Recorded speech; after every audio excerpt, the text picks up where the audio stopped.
We're here with Dave Tier of Sales Coaches Corner.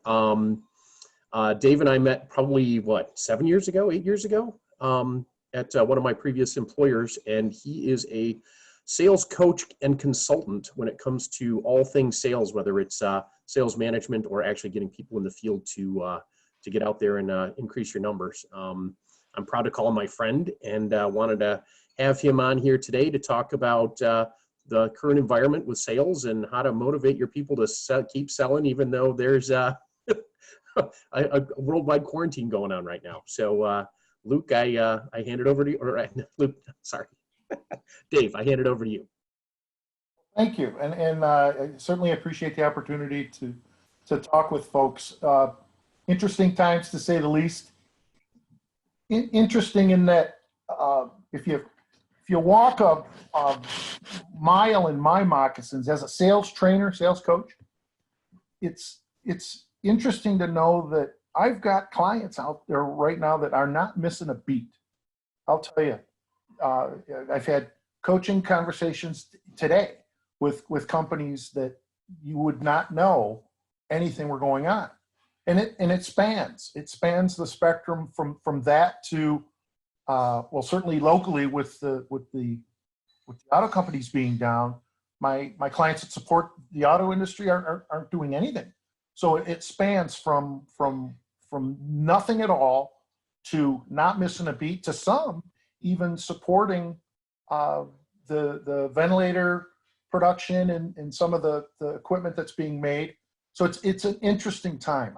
I will say that.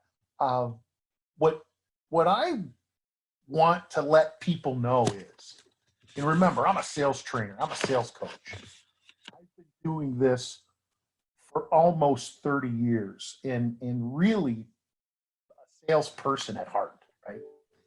Here's what you gotta know. Above all, this ain't no vacation, right? I know you know it's not a vacation. I know if you are in sales and you're supporting business right now that is strong, hasn't skipped a beat, you fit that bucket, you get it, you're working.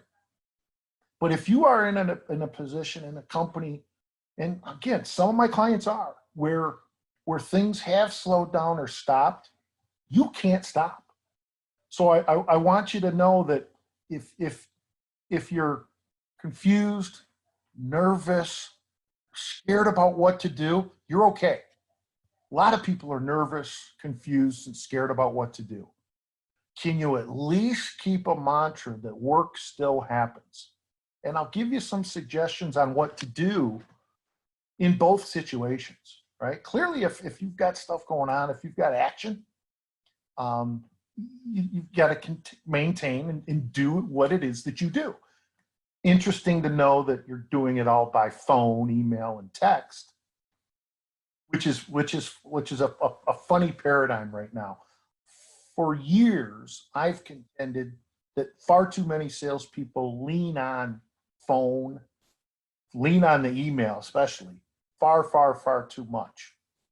Well, here's your chance, group, because that's all you can do. If you can't go see people, at least stay in touch by phone and email. And I know that's what you're doing because you don't have any other options.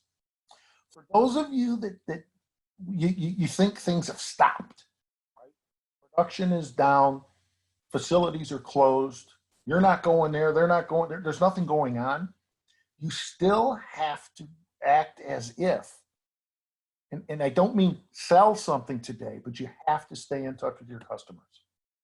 Last thing you want is when we come out of this mess is for your customers to say, where were you?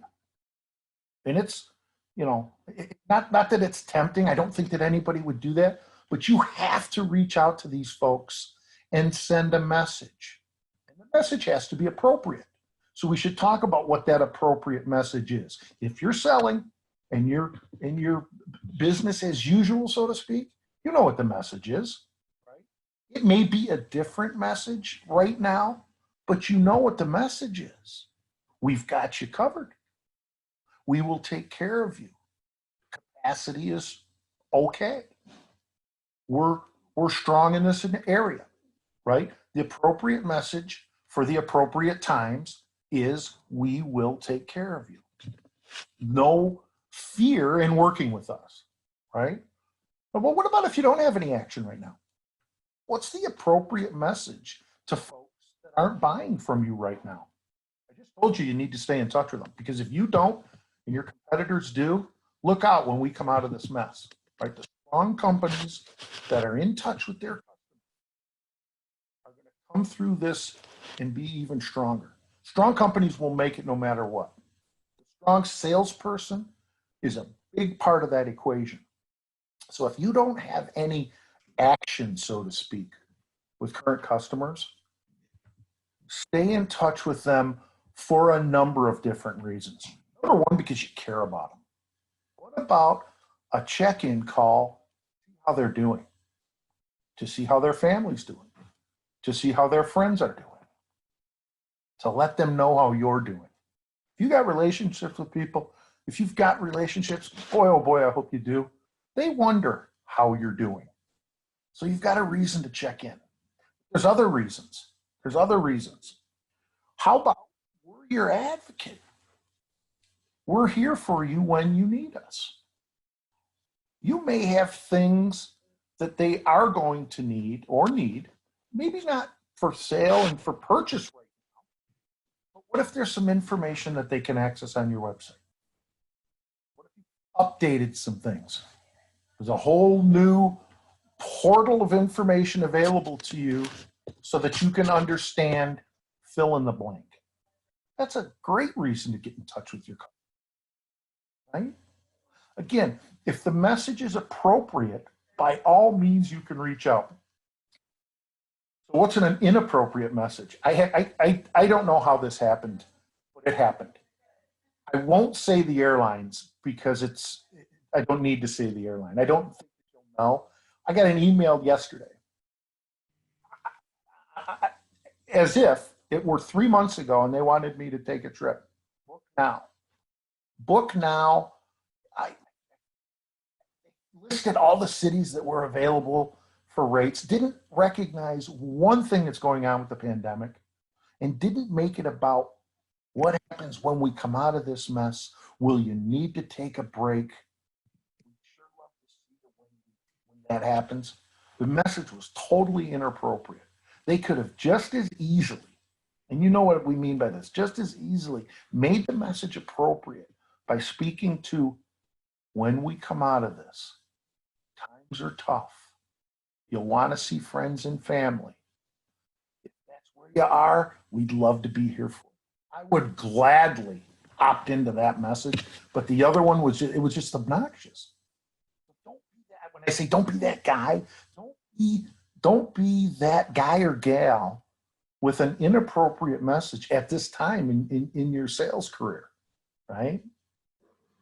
That's what I think's happening out there right now. What are you seeing, group? What are you seeing? Stacy? So I think that we are seeing kind of some of that. Like my responsibility and my role, I feel like in the last couple of weeks has been that we have tried to make sure that we support our membership in terms of who's open, who's still providing a service. If it's a restaurant, what specials can we share? We've even been supporting some of our non-members that are active in our community that we know that, you know what, now's not the time to determine if it's a chamber member or not chamber member. It's like, let's help our community stay viable, keep these small business operating, and trying to get, we've done a lot with our social media channels. So hoping that we can continue that momentum and each week kind of changing something. Some of our biggest partners are our healthcare partners who are extremely busy right now. They don't need or want to hear from us now. They want to know that they're supported by us and our chamber membership. So that's kind of what we've been doing is, we've been doing check-ins on a broader scale. We have about 1,200 members, so it's impossible for us to reach out to them all individually, but really trying to make sure that we've done membership surveys. We've done, we've got an email that goes out weekly with our restaurants that are open, what their takeout menus are. We've got another email that goes out every week with what are your services? Are you open? What are you providing? And so that way we can keep that up to continue to know what's going on. Totally appropriate. It's a great, wonderful examples of what we mean by appropriate. Appropriate for the times, not over the top, necessary, right? Thoughtful. It's needed. It's needed right now, right?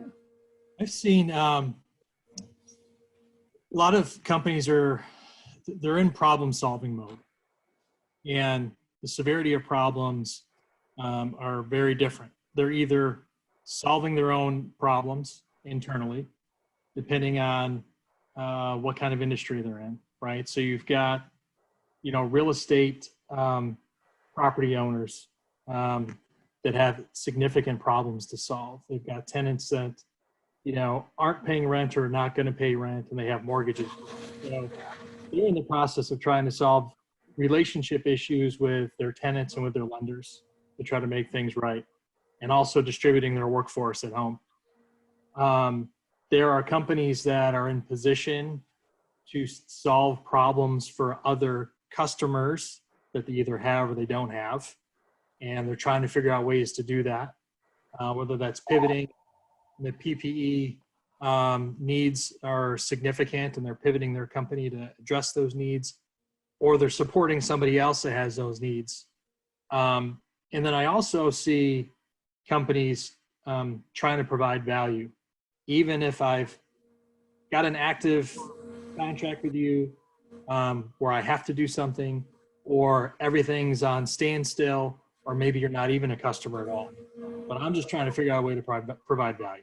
Either I know what you do, and I know I'm going to send you a quick link. Hey, man, look what's going on with these guys. Just thought I'd send this over to you. Or, hey, if I can help with anything, let me know. Here's what we did for them. We took another look at their financial cash flow statement over the next 2 months for them. We'll do it for you too. So I feel like, the ingenuity still exists. Everyone's solving problems on different scales. I haven't seen anybody sitting on their hands. What am I going to do? Everybody is fighting for something. And it's interesting.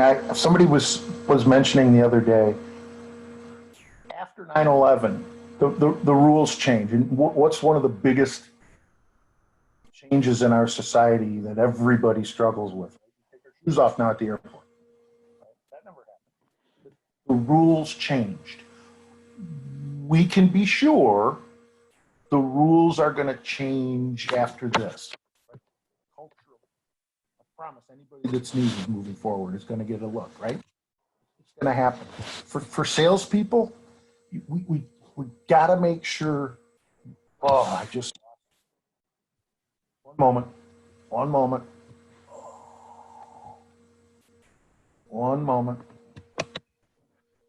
I lost you, group. Sorry. Can you still hear me? Yep. We still got you. Let me just say a few things if I can't see you. We've got to make sure, yes, while the rules may have changed, it will be different. Our messages may be different. We still got to keep sending messages. Make them appropriate. By all means, make them appropriate. By all means, reach out. And I want to end with a strong suggestion for salespeople in general. Right? One of the I'll say the biggest, strongest threads woven through the material that Steve spoke about earlier is our ability to set expectations in sales, understand what's happening next, right? Move things forward with an understanding of what happened and why it's moving forward.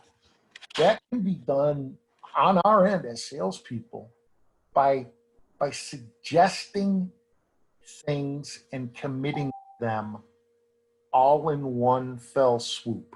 For instance, there are going to be many people on this call that can't necessarily sell something today. They can't sell something tomorrow. For those people, I want you to be real clear with your customers and your prospects as to what it's going to look like when you come out of this. Say, I appreciate you being there. We'll come out of this strong. I know you will too. How about I reach back out to you June 15th? See where we are at that point. Pick a night, pick a date. Not tomorrow, but not not a year from now either. I think it's okay right now to pick a date 4 to 6 weeks out. We don't know, but by all means, live up to that expectation. Put it in your calendar. Call Luke June 15th, determine next steps. And then live up to that commitment and be as anal retentive as possible about living up to your commitment. They won't remember that you're going to call, but when you do call, they'll remember that you said you were going to call, and that may help drive things forward. Real strong expectations as to what your follow-up will look like, and then be completely dedicated to making it happen. And it's easy. It's a note in your calendar. You'll be reminded about it that morning, and you'll make the call. See what happens when we come out of this mess. That's one strong suggestion that I can give people in some uncertain times. Another one I can say, and I'll end it like this: keep your head up. This ends, and the strong salespeople that represent strong companies come out ahead with this. All right, so keep your head up. I appreciate it. Appreciate the opportunity, group.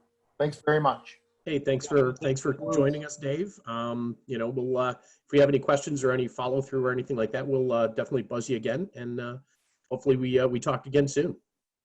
Appreciate it. This was great. Thank you. Thanks very much. Thanks, Dave. Thanks, Stacy. See you, Steve.